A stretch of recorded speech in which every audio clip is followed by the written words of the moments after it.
गुरु विष्णु गुरुदेवो महेश्वरः गुरु साक्षात् परब्रह्म तस्मै श्री गुरुवे नमः। ध्यानमूलं गुरुमूर्ति पूजामूलं गुरुपदम् मंत्रमूलं गुरुर्वाक्यं मोक्षमूलं गुरुकृपा। सद्गुरु भगवान की जय, स्वामी जी महाराज की जय। शिवोहम। आज श्रीमद् भगवद गीता के चौथे अध्याय का 11वां श्लोक है।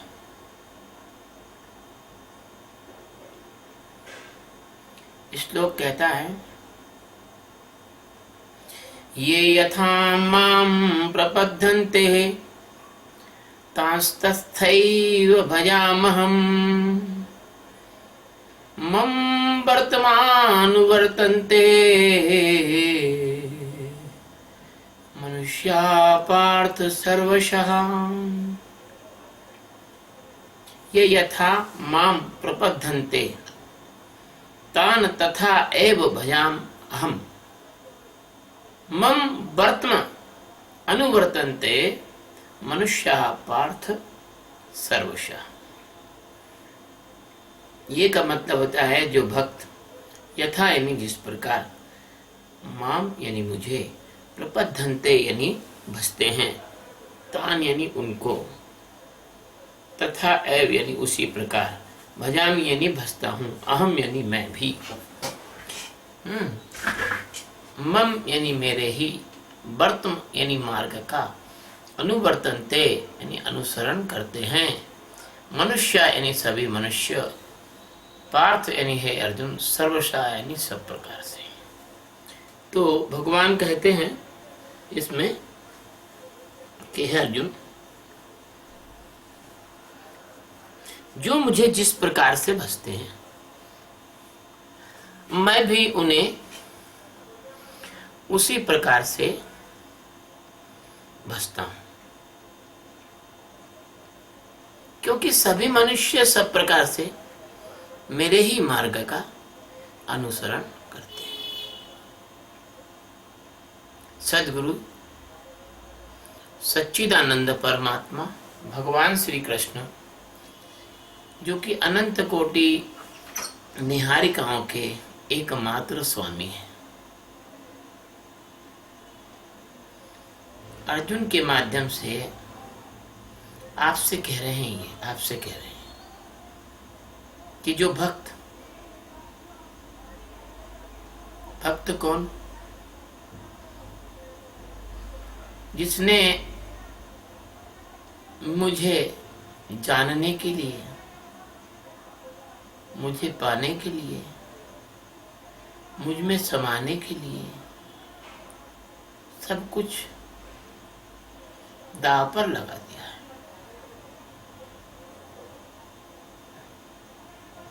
जो भक्ति करता है तो कैसी करता है? जैसे पिछले 10 श्लोक में हमने आपको बताया था, समर्पण की जो पूर्णता है वह ज्ञान का प्रारंभ है। प्रश्न यह है कि आपका अंदर से समर्पण किस चीज में? रामायण में भी लिखा है कि जो मुझे भजे भजे मैं ताहू, जो मुझे भजता है मैं उसको भजता हूं। आप किसको भजते हो? आप किसके बारे में आपकी जीवन ऊर्जा बह रही है? किस तरफ आपकी जीवन ऊर्जा बह रही है? आप किसको भजते हो? आपका समर्पण किस चीज में है? यदि आपका समर्पण धन में है तो आप धन को भजते हो।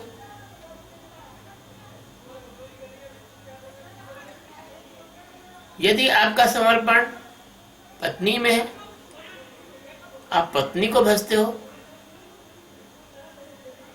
यदि आपका समर्पण बच्चों में है तो आप बच्चों को भजते हो। आपका समर्पण जिस प्रकार से है तद अनुसार आपको प्राप्ति होगी। मेरे गुरु महाराज कहा करते थे कि पैसो मेरो परम देवता, पैसो मेरो परम देवता और पत्नी है गुरुदेव। छोरा छोरी ठाकुर पूजा अब की करूं मैं सेव। भाई देवता ढूंढने की जरूरत नहीं है, पैसा उनका देवता है। वो सब काम मतलब पैसा नहीं छोड़ेंगे, बाकी सब कुछ कर सकते हैं, पैसा नहीं छोड़ेंगे। और गुरु ढूंढने की कोई आवश्यकता नहीं है, घर में ही गुरु है। पत्नी उनकी गुरुदेव, जैसा पत्नी कहती है वैसा वो करते। ठाकुर जी की पूजा करने की जरूरत नहीं है, उनके बाल गोपाल ठाकुर है, और किसकी सेवा करें। तो इस प्रकार से आपका समर्पण कहाँ है, आपकी जीवन ऊर्जा कहाँ बह रही है, आप किस चीज को सबसे ज्यादा मूल्य दे रहे हो। हमसे लोग कहते हैं भाई ध्यान नहीं लगता। हमने कहा ध्यान क्यों लगेगा तुमको? भाई ध्यान लगने जैसा कोई काम तुम करते ही नहीं हो, ध्यान क्या लगेगा? रात और दिन तुम्हारे दिमाग में विषय वासना और संसार की वस्तुओं की घंटी बज रही है, ध्यान लगेगा कैसे? तुम्हारा ध्यान में है ही नहीं। तुम्हारा तो ध्यान के अलावा अन्य वस्तुओं में है। तो क्या है कि जो मानव का जीवन है ये कल्प वृक्ष के समान होता है। जो कल्प वृक्ष होता है ना, उसके नीचे बैठकर आप जिस प्रकार की भी भावना करोगे आपको वो चीज प्राप्त हो जाए। एक प्राचीन बोध कथा है। एक आदमी जंगल में जा रहा था, दोपहर का समय था, वो थक गया, एक पेड़ के नीचे जाके बैठ गया। एक पेड़ के नीचे जाके बैठ गया, उसको भूख लगी। उसके मन में विचार आया है भगवान कितना ही अच्छा हो कि यहां मेरे भोजन की बढ़िया व्यवस्था हो जाए। सुनते हैं कहीं जंगलों में कोई देवी देवता रहते हैं, कभी मुझे अच्छा बढ़िया सा कोई देवता कोई देवी थाली में बढ़िया भोजन परोस कर जाए। उसका सोचना था, इतने में उसने सामने से देखा एक देवी और देवता चले आ रहे हैं। देवी के हाथ में एक थाल है ढका हुआ कपड़े से, और देवता के हाथ में एक जल का पात्र है। उसने जल्दी जो देखा कि देवी देवता जो सामने से आए, उन्होंने बढ़िया उसको थाली परोस दी। उसने भोजन किया और उन्होंने बढ़िया सा उसमें जल के पात्र में शरबत था बढ़िया मीठा, वो शरबत पिला दिया। वो खा पी लिया। इसके बाद वो लोग अदृश्य हो गए। कहानी है लेकिन इसमें मर्म है। फिर उसने सोचा, आहा भोजन तो बढ़िया हो गया प्रभु, अब काश एक बढ़िया पलंग आ जाए तो थोड़ा आराम भी कर लिया जाए। उसका सोचना था और तुरंत पलंग आ गया। उसको मालूम नहीं था कि कल्प वृक्ष के नीचे बैठा हुआ। पलंग आ गया, लेट गया आराम से। जो लेटा और हल्का सा जो सुस्ती सी आई तो एकदम उसके अंदर से भय आया, कहीं ऐसा ना हो कि जंगल का स्थान है कोई शेर वेर ना आ जाए। उसने सोचा इतने में ही सामने शेर आ गया, बब्बर शेर। उसने सोचा कि ओहो हो शेर आ गया है भगवान, अब ये कभी खा ना, मुझे ऐसा ना हो जाए कि ये खा जाए मुझे तो लगता है खा जाएगा अभी। शेर उसको खा गया। ऐसा तुम्हारा जो मानव जन्म है, ये मानव जीवन है, ये कल्प वृक्ष के समान है। तुम असीम संभावनाओं के दरवाजे पे खड़े हो। तुम जैसा जैसा चाहोगे वैसा वैसा तुम्हें मिल जाएगा। देर अवेर लग सकती है लेकिन मिल जाए। तो जो तुम्हारी चाह है, जो तुम्हारी भाव दशा है, तदनुसार तुम्हारा आचरण होता है। एक तरफ तो क्या है कि जन्मों जन्म की नींद है तुम्हारी, कि तुम सो रहे हो और तरह तरह के सपने देख रहे हो। रामायण में कहा है, मोह ने सा सब सोवन हारा, देखें स्वप्न अनेक प्रकार। तो अनेक प्रकार के जो सपने हैं उसमें जन्म है, मरण है, सुख है, दुख है, परिवार है, समाज है, समूह है, बंधन है, मर्यादाएं हैं, नियम है, मृत्यु है, विक्षेप है, अशांति है और दुखों का दावानल है। और एक तरफ तो ये है और दूसरी तरफ क्या है, एक होश है। ये जो सपने का जीवन है इससे मुक्ति है। दूसरी तरफ जागरण है, सपने से नींद से जागना है, इस मोह की नींद से जागना है। दूसरी तरफ आनंद है, तनाव से मुक्ति है।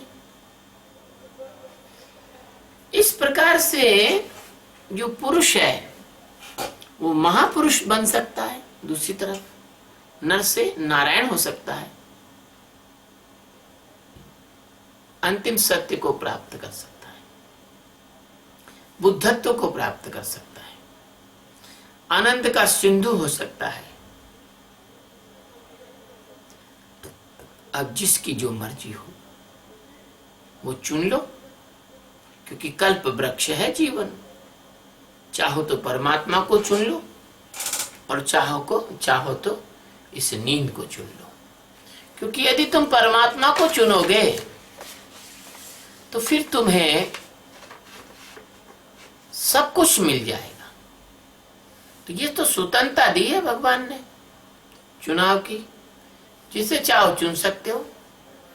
जिसकी जो मर्जी है वो मार्ग चुनने का के लिए स्वतंत्र है। अब ये जो चुनाव की जो स्वतंत्रता थी, इसके कारण हमारे धर्म में अनेक मत, अनेक पंथ, अनेक संप्रदाय, अनेक देवी देवता, अनेक तरह की पूजा ये हो गई। एक तरफ तो क्या है कि कुछ हमारे ऐसे मित्र हैं, बंधु हैं जो लहसुन और प्याज नहीं खाते, इतने सात्विक हैं। और दूसरी तरफ ऐसे लोग हैं जो उनके देवता पर शराब का प्रसाद चढ़ाते हैं और मांस इत्यादि का भोग लगाते हैं। तो कितना बड़ा अंतर आ गया धर्म, संप्रदाय और पंथों में। और वो क्यों हुआ कि परमात्मा ने सबको चुनाव की स्वतंत्रता दी। इस श्लोक में भगवान ये कह रहे हैं, यो यथा माम प्रपद्यन्ते तथा ताहम भजामाम। जो जिस प्रकार से मुझे भजता है मैं उसी प्रकार से उसको भजता हूं। जो मोहि भजे भजे में ताहू, जाकी रही भावना जैसी, प्रभु मूरत देखी तिन तैसी। तो अगर किसी को जो भी मार्ग चुनना है उसको चुनाव की स्वतंत्रता है, किंतु एक तरफ परमात्मा का अंतिम ज्ञान है और दूसरी तरफ जन्म और मरण में भटकने की अंतहीन यात्रा है। आप जो चाहें वो चुन सकते हैं। अब सबसे मजेदार यह बात है कि आपका जो आंतरिक जगत है उसमें एक मन रूपी प्राणी रहता है। वो बड़ा जादूगर और बहरूपिया है। ये कल्प वृक्ष की जो बात हमारी चल रही है उसमें हम इसको जोड़ रहे हैं। जैसे ही तुमने जिस तरह का ये भाव लेकर तुम आ गए, जैसे ही भाव लाए तुम, उसी प्रकार का रूप ये मन बना लेता है। यदि आपको भूख लगी तो मन आपको भोजन की तरफ ले जाएगा और भोजन करा देगा, और भूखे सो जाओगे तो रात में भोजन करने के सपने देखेगा। आपको जैसी आकांक्षा होती है, जैसी वासना होती है, जिसको लेकर आप जीते हो, उसी तरह का ये मन रूप धारण कर लेता है। उसके अंदर वैसी ही जमावट और सजावट कर लेता है। यही सत्य जो है बाहरी जगत में और आंतरिक जगत में दोनों तरफ से चलता है। गरीब जो होते हैं वो अमीरी के सपने देखते हैं, और कामी होते हैं वो स्त्रियों के सपने देखते हैं। जो विद्यार्थी होते हैं उनके सपने में परीक्षाएं आती हैं। जो भयभीत होते हैं उनको भय के सपने आते हैं। ये सब मन का खेल है, जो कि जन्मों जन्म चलता है। मन का खेल कोई एक जन्म नहीं चलता। और सबसे खूबसूरत बात तो यह है कि एक सेकंड के लिए भी मन अपना खेल नहीं रोकता। ऐसा हमने एक बात सुनी थी, उसमें लिखा था शो मस्ट गो ऑन। तो मन का जो शो है, नाटक है, वो गो ऑन, चलता ही रहता है। जो जिस प्रकार का भाव दशा लेकर परमात्मा की कल्पना करता है, उसका मन वैसा ही रूप बनाकर उसके सामने परमात्मा के रूप में प्रकट हो जाता है। हमारे कई भक्त आते हैं, अरे साहब हमको ध्यान में शंकर भगवान दिख गए। ठीक है भैया, तुमको शंकर भगवान दिख गए तो ध्यान तुम्हारा कभी टूटना ही नहीं चाहिए। फिर तो अगर तुमको भगवान शंकर ध्यान में दिख गए हैं तो फिर तो तुमको परम ज्ञान हो ही जाना चाहिए, अगर सही में देखे तो। इसका मतलब यह है कि तुम्हारा मन तुम्हारे ध्यान में शंकर भगवान का रूप बना के आ गया। कोई कहता साहब हमको ध्यान में सांप दिखते हैं, कोई कहता साहब मैं ध्यान करता हूं तो पीली रोशनी दिखती है, नीली रोशनी दिखती है, फलाना दिखता है, अमका दिखता है। अरे भैया ध्यान करो चुपचाप। अभी जो कुछ दिख रहा है वो मन का नाटक है।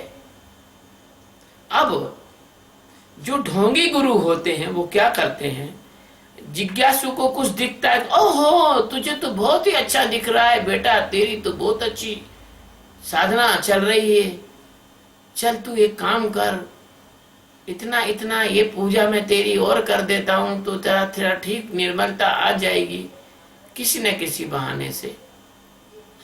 और उसका धन का अपहरण करने लग जाते हैं, उसकी श्रद्धा का अपहरण करने लग जाते हैं, उसका शोषण करने लग जाते हैं शिष्य का। तब रामचरितमानस में कहा है कि हरे शिष्य धन शोक न हरहि, ते गुरु अवश्य नरक मह परहि। जो गुरु अपने शिष्य का धन ले लेते हैं लेकिन उसका अज्ञान जन्य तनाव और शोक नहीं ले लेते, शोक को नहीं समाप्त कर पाते, ऐसे गुरु नहीं होते, वो गौरु होते हैं। गौरु जानते हो? गौरु कहते हैं जानवर, ढोर ढांडा, भैंस, गाय, बकरा, इनको गौरु बोलते हैं। तो ये नरक में तो जाने ही वाले। बकरे की मां कब तक खैर मनाएगी, वो तो कटेगा। गलत करोगे तो बकरे का जन्म ही मिलेगा। इस जन्म में दूसरों को बेवकूफ बना के उनको काटोगे, उनसे पैसा छीनोगे तो बकरे का ही जन्म मिलेगा। क्योंकि ज्ञान तो है नहीं तुम्हें, और ज्ञान नहीं तो ज्ञान के बिना मुक्ति कहां से हो सकती है, और मुक्ति नहीं हो सकती तो जन्म और मरण के चक्र से छूट कैसे सकते हो। तो ये जो मन है ये तुम्हारा बड़ा बहुरूपिया है, बहुत सारे रूप बनाने की इसकी बहुत परफेक्शन है इसका। जैसा तुम कल्पना करते हो वैसा ही रूप बना के तुम्हारे सामने आ जाता है। अब मन को तो शक्ति कहां से मिलती है? चेतन से मिलती है। जीवित ही आदमी होता है, उसका ही मन होता है, लाश का तो मन होता नहीं। तो मन तुमसे ही शक्ति प्राप्त करके और तुमको ही बेवकूफ बनाता है। यानी कहावत है ना, मियाँ की जूती मियाँ के सिर पर। तुम्हारी ही संपदा को लेकर तुम्हारा ही नुकसान करता है। तो जो मन है चेतन की शक्ति का लघु प्रवाह उसकी तरफ होता है, और साक्षी करते हो तो क्या होता है कि ऊर्जा का प्रवाह मन की तरफ नहीं आता, तो मन की नानी मरने लग जाती है। तो ये प्रवाहित शक्ति है तुम्हारी, ये भ्रांतिवश मन की तरह दिखती है। ये एक रिसाव है, एक लीकेज है, तुम्हारी चेतना से इधर आ रहा है और इधर आकर ऐसा प्रभाव डाल रहा है। मन में जिस प्रकार के, जिस रूप के परमात्मा को आप कल्पना करते हो, बस वैसा ही तुम्हें वो दिखने लग जाता है, वैसा ही तुम्हारे सामने प्रस्तुत हो जाता है, वैसा ही रूप धारण करके आ जाता है। इसलिए कहा है मन बड़ा मायावी है, मन बड़ा छलिया है। उसी रूप में उसकी निष्ठा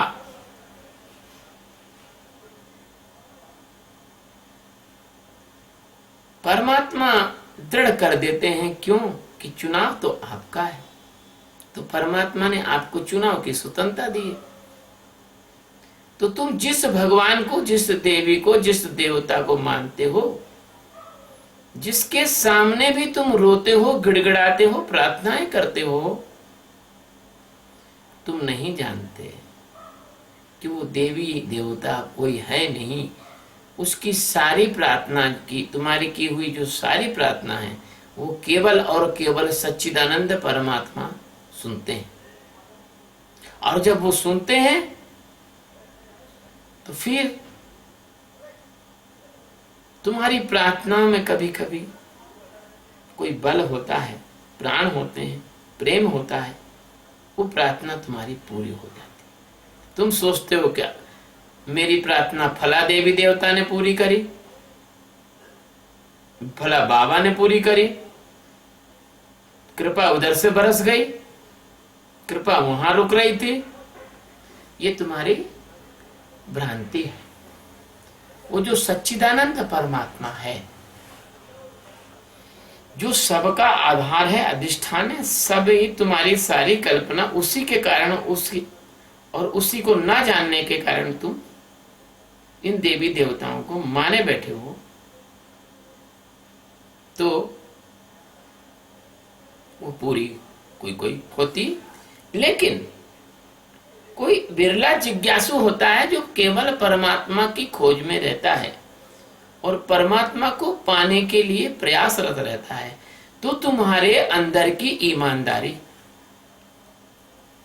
वह परमात्मा जानता है, क्योंकि वो तुम्हारे अंदर होकर तुमको जानता है। इसलिए बेटा छिपाओगे किससे? अगर कोई बाहर का होता तो छिपा लेते, वो तो अंदर बैठा है, कैसे छिपाओगे इससे?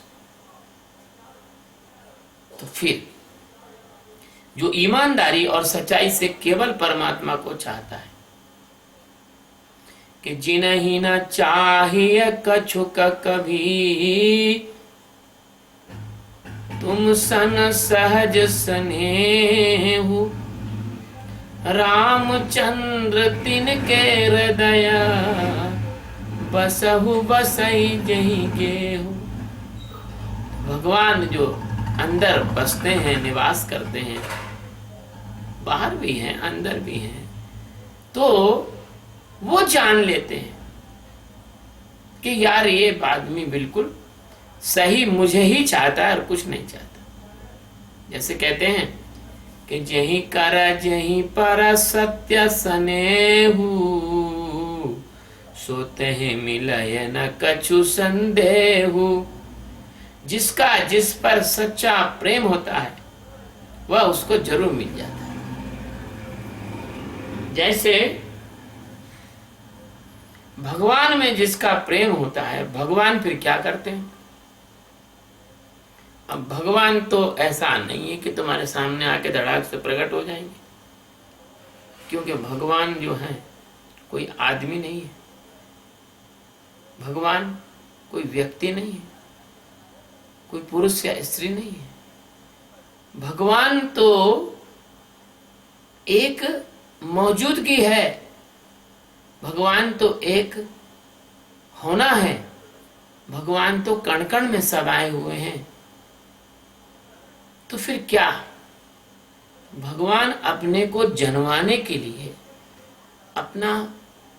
अपने आप को आपके सामने रहस्य उद्घाटित करने के लिए सतगुरु के रूप में आते हैं। आपको मालूम कि भगवान राम को मेघनाद ने नागपाश में बांध दिया, तो गरुड़ जी ने जाके वो नागपाश से उनको छुड़ाया। तो गरुड़ जी को भ्रम हो गया कि यार ये कैसे भगवान, कि हमको इनको छुड़ाना पड़ा है, तो दुनिया का बंधन छुड़ाते हैं। तो जब गरुड़ के मन में शंका हो गई तो गरुड़ नारद शंकर सबके पास गए, लेकिन उन्होंने कहा नहीं नहीं नहीं, आपकी शंका तो काकभूषण जी निवृत्त करेंगे, क्योंकि खग जाने खग ही की भाषा। तो प्यारे मित्रों, मनुष्य होना तो मनुष्य की भाषा ही जान सकते। अभी कोई फ्रांस का आदमी है, उसके सामने अपन संस्कृत में बोले, बेचारा क्या समझेगा?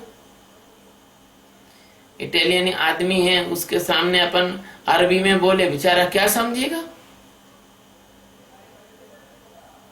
तो मनुष्य हो तो मनुष्य की भाषा को ही जान सकते हो। इसलिए परमात्मा आपके सामने, आपके पास सतगुरु के रूप में आते हैं। बलिहारी है मेरे गुरु महाराज, बलिहारी गुरु आपकी जोहाड़ी सदवा, मानुख ते देवते किए करत न लागी बात। भगवान सतगुरु के रूप में आते हैं, और सतगुरु की बलिहारी है कि वो मानुष से देवते की, मनुष्य से वो उस परम देवत्व में खड़ा करते हैं, जहां से वो अपना स्वरूप आपके सामने उद्घाटित कर सकते हैं। तो ये भगवान की कृपा है जब सद्गुरु मिलते हैं। रामचरितमानस कहती है कि बिन हरि कृपा मिले नहीं संता। भगवान की कृपा के बिना संत नहीं मिलते। इसलिए यथा योग जिज्ञासु का जो प्रेम जब देखते हैं भगवान, तो सतगुरु के रूप में भगवान आते हैं और तुम्हारा जो मन है, बुद्धि है, इसके जाले को साफ करते हैं, अच्छी तरह से अंदर से तुम्हें साफ करते हैं, तुम्हारे कपाट, तुम्हारे दरवाजे खोलते हैं, और बहुत जिद्दोजहद करके, बहुत मेहनत करके, और ये तुम्हारा मन रूपी जो राक्षस है, इससे युद्ध लड़ते हैं। तुम तर्क करते हो, तुम वितर्क करते हो, तुम बुद्धि चलाते हो। सतगुरु हारते नहीं, थकते नहीं। जब तक तुम्हारा मन मर नहीं जाता तब तक उससे लड़ते रहते हैं। हमारे मित्र हैं जिज्ञासु, बहुत सारे प्रश्न पूछा करते हैं जिनका परमात्मा से कोई लेना देना नहीं, फिर भी हमें उनके प्रश्नों के जवाब देने पड़ते हैं। तो फिर मन बुद्धि से लड़कर भगवान सतगुरु क्या करते हैं कि जिज्ञासु का आवरण भंग करते हैं। आवरण कौन सा? जैसे नारियल के अंदर गिरी होती है और ऊपर कड़ा आवरण होता है। अब जब तक उसको तोड़ो नहीं तो गिरी प्राप्त नहीं होती। ऐसे जो माया का कड़ा आवरण है, जब तक जीव का इसको नहीं तोड़ा जाए तब तक अंदर का जो ब्रह्म है वो प्रकट नहीं होता। इसलिए जो व्यक्ति जिस प्रकार की भी साधना कर रहा है, वो भले ही नींद में सपने देख रहा है, वो देखेगा, वो कभी नींद में सोए हुए लोग एक दूसरे को जगा नहीं सकते। उसको जगाएगा तो कोई सदगुरु, कोई जो जाग चुका है वही नींद से जगा सकता है। ये नींद जाने कब टूटेगी, वो नींद तो 8 घंटे में 6 घंटे में टूट जाती है। प्यारे बच्चों, मेरी बात को ढंग से समझ लो।